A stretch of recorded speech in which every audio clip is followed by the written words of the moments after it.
अस्सलाम वालेकुम। हम कैम्ब्रिज ओ लेवल्स अकाउंटिंग की कंप्लीट वीडियोस के सिलसिले में एक और चैप्टर लेकर आपके सामने हाजिर होते हैं। आज जो चैप्टर हम देख रहे हैं वो मैं जो बुक फॉलो कर रहा हूँ कैथरीन कोकम की, उसका चैप्टर 9 है। बेसिकली फाइनेंशियल स्टेटमेंट्स का पार्ट भी है, बैलेंस शीट को कवर करता है। तो बैलेंस शीट के बारे में हम जानेंगे। वैसे तो जो हमने शुरू के 5 लेक्चर्स बनाए थे उसमें पूरा अकाउंटिंग साइकिल कवर किया था, लेकिन वो एक जेनरिक वे में किया था ताकि पहले आपको आइडिया हो जाए। अब हम उसको स्पेसिफिकली जो आपका अकाउंटिंग कोर्स है ओ लेवल्स का, उसके पर्सपेक्टिव से कवर कर रहे हैं। तो कुछ टर्मिनोलॉजीज देख लेते हैं पहले, उसके बाद फिर बैलेंस शीट पे आते हैं। हमारा जो अब तक की डिस्कशन हो चुकी है उसके हिसाब से तो उसमें कोई भी ऐसी चीज़ आपको नहीं मिलेगी जो मुश्किल लगे। हाँ, कुछ बातें, कुछ अल्फाज नए हो सकते हैं। तो बैलेंस शीट के अंदर आपको पता है जिसको कि ये लोग कहते हैं statement of the financial position. Statement of financial position, ये आपको पता है कि ये अकाउंटिंग का जो डुअल एंट्री सिस्टम है उससे बाहर होती है। ये एक स्नैपशॉट होता है कि इस वक्त अब तक आज तक जो कुछ भी हुआ बिजनेस में, तो इस वक्त बिजनेस की एसेट्स और लायबिलिटीज़ कितनी है। तो ये एक स्नैपशॉट, एक तस्वीर खींची जाती है जो चलते हुए बिजनेस की। तो इसमें कोई अकाउंट्स क्लोज नहीं हो रहे होते। ऐसे इनकम स्टेटमेंट में होता है ना कि एक्सपेंसेस आकर उसमें क्लोज हो जाते हैं, जीरो हो जाते हैं, अगली दफ़ा फिर दोबारा से शुरू करते हैं। इसमें ऐसा नहीं है। तो इसमें हम जो चीज़ें लेते हैं उसके दो एंगल्स हैं, डेबिट्स और क्रेडिट्स के दो एंगल्स हैं। एक एसेट हैं, तो एसेट्स को ही पहले पूरा एक्सप्लेन कर देते हैं कि दो तरह के एसेट्स लेते हैं। नॉन करंट एसेट्स पहले ली जाती हैं, डिफाइन की जाती हैं। तो नॉन करंट एसेट्स क्या होती हैं? नॉन करंट एसेट्स होती हैं जिनको आप कहते हैं लॉन्ग टर्म एसेट्स, जो टेंजिबल होती हैं या इंटेंजिबल होती हैं। लेकिन जैसे कि लैंड है, बिल्डिंग है, मशीन है, जैसे कि फिक्सचर एंड इक्विपमेंट है, जैसे मोटर व्हीकल्स हैं। ठीक है, तो ये चीज़ें जिनकी के जो कि लास्ट करेंगी, लास्ट करती हैं over the period of time, multiple years में ये कैरी की जाएंगी, ये कहलाती हैं टेंजेबल। और कुछ नॉन करंट एसेट यानी लॉन्ग रन एसेट ऐसी भी होती हैं जो कि इनटेंजेबल होती हैं। इनटेंजेबल क्या क्या हो सकती हैं? ऐसी चीज़ जिसको कि आप छू नहीं सकते लेकिन आपकी जायदाद का हिस्सा है। जैसे कि आपके बिजनेस की वैल्यू। मेरी एक दुकान है 10 लाख रुपए की, लेकिन बेच रहा हूँ मैं वो 2 करोड़ रुपए की। क्यों? क्योंकि भाई मेरी दुकान इतनी चलती है, सब लोग अब उसको जानते हैं, तो उसका नाम है। इस नाम को गुडविल कहते हैं। गुडविल को छू नहीं सकते आप, गुडविल नॉन टेंजिबल है। इस तरह से कुछ लाइसेंसेस लिए हुए हैं आपने, जिसकी आपने फीस भरी हुई है। अब कोई और आपसे बिजनेस खरीदेगा तो ये उसको वैल्यू मिलेगी, तो ये भी इनटेंजिबल एसेट है। ठीक है, तो नॉन करंट एसेट्स में दोनों आती हैं कि ये 1 साल से ज़्यादा अरसे चलते हैं। करंट एसेट्स करंट साल के हवाले से ही होती हैं।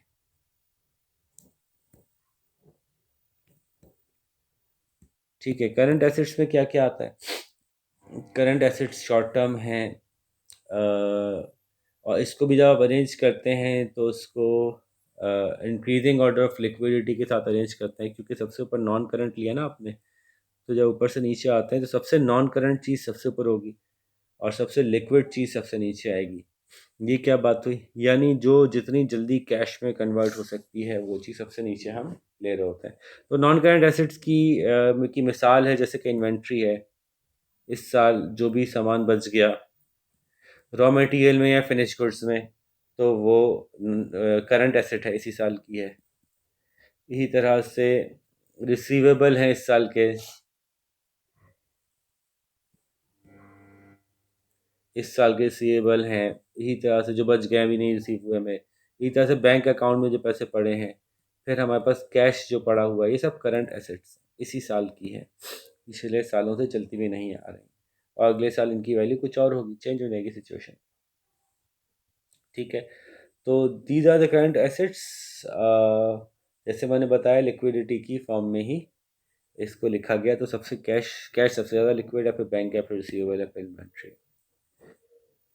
तो एक चीज़ तो स्टेटमेंट ऑफ फाइनेंशियल पोजीशन के अंदर ली जाती है, जिसको आप कहते हैं एसेट्स, और दूसरी साइड होती है जिसमें आप लाइबिलिटीज और कैपिटल शो करते हैं।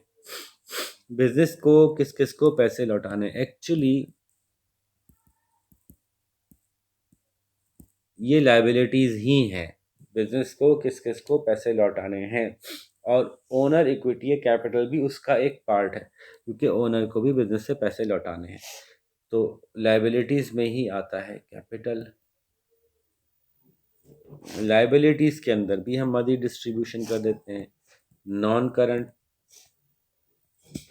जो एक साल से ज़्यादा खिंचेंगी लाइबिलिटीज, जैसे कि लॉन्ग टर्म लोन, आपने एसेट ली, आपने ज़मीन खरीदी 25 साल के लोन पे, वो 25 साल का लोन यहाँ आएगा। आपने गाड़ी खरीदी 5 साल के लोन पे, वो 5 साल का लोन यहाँ पे आएगा। मॉर्गेजेस भी कहते हैं इसको, मोर्टगेजेस। ठीक है, लॉन्ग टर्म लोन्स हैं ये, नॉन करंट। करंट लाइबिलिटीज़ इस साल की लाइबिलिटीज़, जाहिर है जो आपने पैसे वापस करने हैं, करंट लोग जो आपके अकाउंट पेएबल होते हैं। ठीक है, टैक्स पेएबल होता है, आपकी बैंक ओवरड्राफ्ट होता है, ये सब करंट लाइबिलिटीज़ में आती हैं, कि इसी साल की पैदा की गई लाइबिलिटीज़ हैं और इसी साल में निमट जाएंगी, निपटा दी जाएंगी। अगले साल जब आप अकाउंट देखेंगे तो यहाँ पे नई चीज़ देखिए, ये अमाउंट चेंज हो जाएंगी, या हो सकता है हो ही ना यहाँ पे। लेकिन लॉन्ग टर्म लोन ऐसा नहीं है कि ये हो ही ना, अमाउंट तो हर साल थोड़ी थोड़ी रिड्यूस होगी, लेकिन ऐसा नहीं है कि ये टर्म ही अचानक से गायब हो जाए, ऐसा नहीं होगा। लेकिन ऐसा हो सकता है कि आज जिसको अकाउंट पेबल किया है, अगले साल ये वाला बंदा ही ना हो यहाँ पे। ठीक है, ये एन पॉसिबल है। अच्छा जी, आगे चलें तो हमारे पास एक पिछले चैप्टर से, जो हमने लास्ट चैप्टर किया था जिसमें हमने इनकम स्टेटमेंट देखी थी, पिछले चैप्टर की एक हमारे पास ट्रायल बैलेंस मौजूद है। और ट्रायल बैलेंस में आपको याद है मैंने कहा था कि हम जो जो अमाउंट्स एक्सपेंस और रेवेन्यूज़ के हैं उनको हम ले जाते हैं अपनी इनकम स्टेटमेंट में, और उस पर टिक लगाते रहते हैं। तो ये टिक लगे हुए हैं, ये सारे एक्सपेंस थे। आपको याद है कि उसमें से जो प्रॉफिट निकल के आया था वो था $13,900 का। ये बात यहाँ तक हो गई थी चैप्टर 8 में। अब हम देखते हैं, तो जो रिमेनिंग आइटम्स हैं वो हैं एसेट्स और लाइबिलिटीज। प्रेमिसेस एसेट है, फिक्सचर इक्विपमेंट एसेट है, ट्रेड रिसीवेबल एसेट है, ट्रेड पेबल लाइबिलिटी है, बैंक एसेट है, कैश एसेट है, लॉन्ग टर्म लोन लाइबिलिटी है, कैपिटल लाइबिलिटी है, और ड्राइंग्स भी कैपिटल के साथ ही एंड अप होंगी। फिर इन्वेंट्री जो कुछ बची है इसका भी कोई हिसाब होगा, और goods use for goods taken for own use, इनका भी कुछ हिसाब होगा, उसको देखते हैं। जैसे मैंने आपको कहा था, ये डबल एंट्री इनकी होनी होती है उन नोट्स की जो कि आखिर में लिखे जाते हैं। तो अब इसको लेकर मैं आपको थोड़ा सा वॉक थ्रू दिखाता हूँ कि किस तरह से इसको लेकर एक बैलेंस शीट या स्टेटमेंट ऑफ फाइनेंशियल पोजीशन बनी। आपको याद है मैंने कहा नॉन का इसको हम प्रेफर करते हैं कि ये हॉरिजॉन्टल पोजीशन एटी अकाउंट की पोजीशन में हो, अच्छी रहती है। वैसे वर्टिकल भी बना सकते हैं, वही मैं दिखा दूंगा आपको, तो ख़ास फर्क नहीं। अच्छा जी, मैंने कहा कि जो नॉन करंट एसेट्स हैं वो पहले लेते हैं। तो प्रेमिसेस ले लिया हमने, यहाँ पे जाते हैं, प्रेमिसेस ले लिया, फिक्सचर और इक्विपमेंट ले ली, 80,000 और 13,900, 80,000 और 13,900। ठीक है, अच्छा जी, फिर हमने ले लिए इन्वेंट्री, ट्रेड रिसीवेबल, बैंक और कैश। ये चार चीज़ें करंट लाइव और एसेट्स थी। ये देखिए, ट्रेड रिसीवेबल्स और बैंक कैश और इन्वेंट्री, ये चार चीज़ें हमने उठा के यहाँ पे लिख ली। ठीक है, और उसका टोटल लिख लिया, इन दोनों को, सब इसके टोटल को और इसको टोटल को, लॉन्ग टर्म एसेट्स या नॉन करंट एसेट्स को और इसको हम अपने टर्म में फिक्स्ड एसेट्स भी कहते हैं, फिक्स एसेट्स और करंट एसेट्स। खैर, तो नॉन करंट एसेट्स को और करंट एसेट्स को जो टोटल था उसका आपस में ऐड किया तो ये बैलेंस बन रहा है। बैलेंस शीट है, स्टेटमेंट ऑफ फाइनेंशियल पोजीशन दोनों तरफ बराबर आनी चाहिए। अच्छा जी, कैपिटल की जो पोजीशन है वो कैसे लिखी जाएगी वही देखिए कि यहाँ पे हम आए, हमने देखा कैपिटल कितना था, 90,000 था, ये ओपनिंग कैपिटल कहलाता है। जो इस साल का प्रॉफिट है वो इसमें ऐड होता है 13,900। तो ये देखिए आप, हमने कैपिटल को ओपन किया, 13,900 में ऐड किया, ये कैपिटल की पोजीशन आ गई। इसमें से ड्राइंग लेस की जाएंगी दोनों तरह की, जो भी ड्राइंग्स हुई हैं, जो ड्राइंग माइनस करके जो सिचुएशन बनेगी वो ये बनेगी। टोटल कैपिटल की पोजीशन है। ड्राइंग्स ये देखें हमारी जो ये आ रही थी, कहाँ गई ड्राइंग्स, 9,000 की ये, और 300 का जो ओन यूज़ के लिए सामान लिया था। तो ये सामान हमारा होता चला, कैपिटल ले गया। उसके बाद लाइबिलिटीज़ आ गई, तो ट्रेड पेबल हैं और लॉन्ग टर्म लोन है, ये दो लाइबिलिटीज़ मौजूद हैं।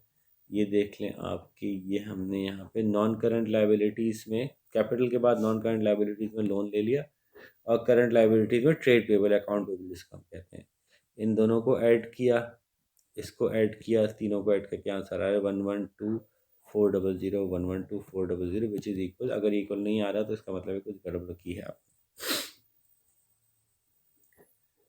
तो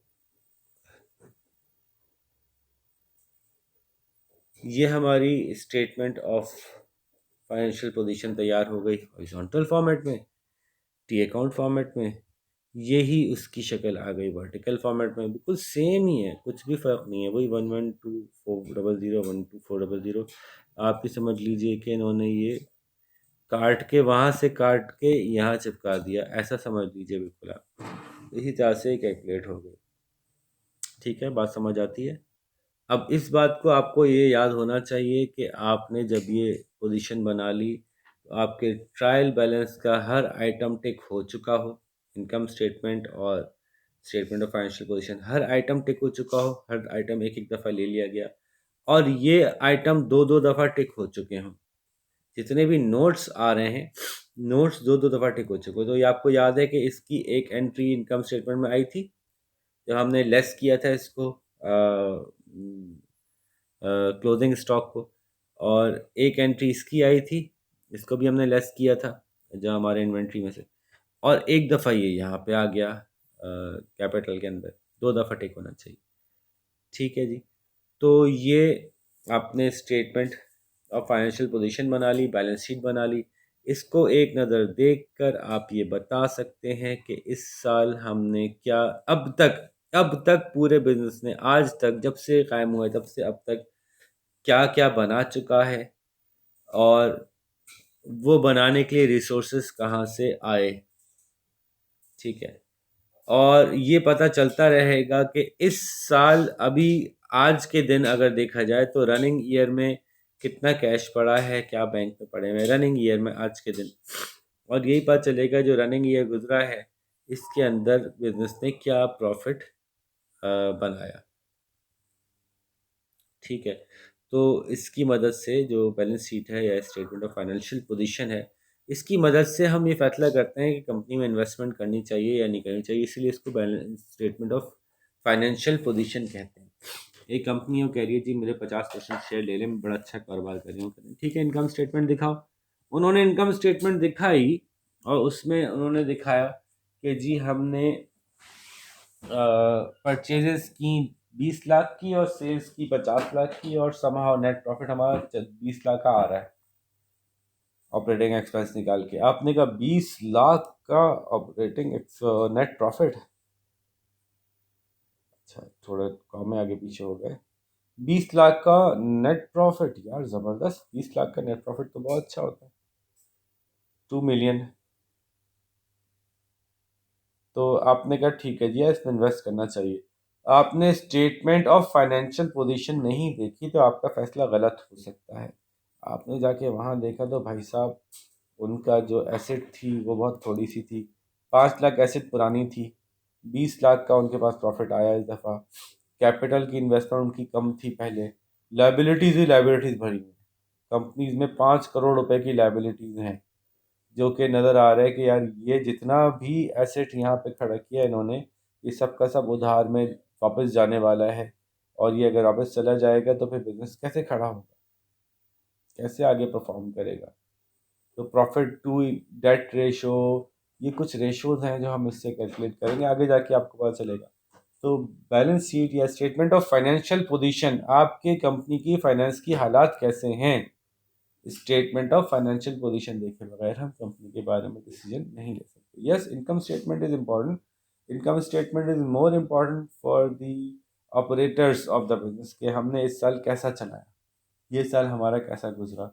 While balance sheet is more relevant, statement of financial position is more relevant for investors, decision makers, कि ये कंपनी कैसी चलती रही है अब तक, आज तक का क्या मामूल रहा है, जब से बनी है तब से लेके अब तक, सिर्फ इस साल ही नहीं। तो ये दोनों में बड़ा डिस्टिंक्ट फ़र्क है। यूँ हमारी जो पूरी अकाउंटिंग साइकिल थी, हमने इनिशियली भी कंप्लीट कर ली, जो मैंने शुरू के 5 लेक्चर्स में कंप्लीट की, कि आपको एक बड़ा क्विक गो थ्रू ओवरव्यू दिया। और अब कैम्ब्रिज ओ लेवल्स के फॉर्मेट को देखते हुए भी कंप्लीट कर ली सारी चीज़ें। जो आपके लेजर्स हैं, जनरल लेजर है, नॉमिनल अकाउंट हैं, आपका ट्रायल बैलेंस है, इनकम स्टेटमेंट है, account statement of financial position है। तो इस तरह से हम अकाउंटिंग के पूरे साइकिल को कंप्लीट कर चुके हैं। अब जो अकाउंटिंग रह जाएगी वो सिर्फ एडिशनल इंफॉर्मेशन है, कि अगर ऐसा होगा तो क्या करेंगे, वैसा होगा तो क्या करेंगे। अगर सर्विस का कारोबार है तो वो कैसे कैसे अकाउंटिंग करेगा। अगर एसेट कुछ इस तरह की हैं जो आहिस्ता आहिस्ता डिप्लीट हो जाएंगी, तो हर साल एसेट्स अगर पहले से कम होती जा रही है खुद ब खुद, गाड़ियाँ नहीं, ऐसे गाड़ियाँ 5 साल में उसकी वैल्यू कम हो जाती है अगर, तो ऐसी सूरत में क्या किया जाएगा। ये अलग अलग इश्यूज अब डिस्कस होंगे, जो कि कोर कॉन्सेप्ट्स अब आपके क्लियर हैं। अब सिर्फ अकाउंटिंग प्रैक्टिसेस को हम थोड़ा सा डिस्कस करेंगे, जो मेरे हिसाब से अगर एक दफ़ा आपके कोर कॉन्सेप्ट्स क्लियर हो गए तब आपको अकाउंट्स मुश्किल नहीं लगनी चाहिए। तो इसके साथ ही हम आपसे इजाज़त चाहेंगे। अपना बहुत सारा ख्याल रखिएगा। अगले लेसन के साथ मुलाकात करेंगे। अल्लाह हाफ़िज़।